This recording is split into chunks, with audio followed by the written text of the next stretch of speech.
საცხოვრებლის გარეშე დარჩა ზუსტ გამსახურდიას 11 ნომერში მცხოვრები 9 ოჯახიც მათი კუთვნილი ქონება ხანძარმა რამდენიმე დღის წინ სრულად გაანადგურა.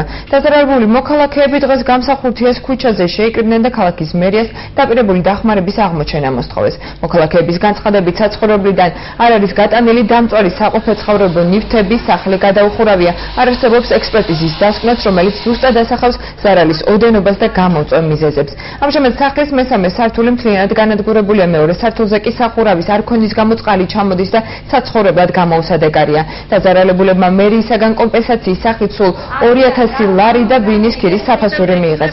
ქალაქის თვითმმართველობისაგან სასწრაფო რეაგირება მოითხოვეს დღეს ქრისტიან დემოკრატებმაც. თემაზე უბრალოდ მთავარ გამოშვებაში ვისაუბრებთ. 20 სექტემბერს ღამით გვიან პირველ საათზე გაჩნდა ხანძარი.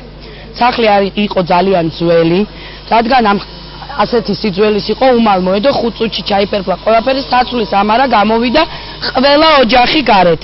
ზევით მაცხოვრებელი. გავასაკრებულოს ხდომაზე, ამიტომ ვითხოვთ სასწრაფოდ დაინიშნოს ექსპერტიზა ამ სახლის. დაინიშნოს ექსპერტიზა, გადაიხუროს ეს სახლი. ყოველდღიურად ზარალი ემატება. ამიტომ მერის უმოქმედობა დღეს არის დანაშაულის ტოლფასი, იმიტომ რომ 5 დღის განმავლობაში აქედან ნაგავის გატანის საკითხიც ვერ გადაწყვიტეს. ჩვენ მოვითხოვთ რომ პირველ ეტაპზე ეს ნაგავი იქნეს გატანილი, გადაიხუროს ეს სახლი, ამის მერე ექსპერტიზა ჩატარდეს, ექსპერტიზის მერე გვითხრან ეს სახლი იშლება, გამაგრდება, რეაბილიტაციის პროგრამაში იქნება, რა ბედი უნდა ეწიოს ამას.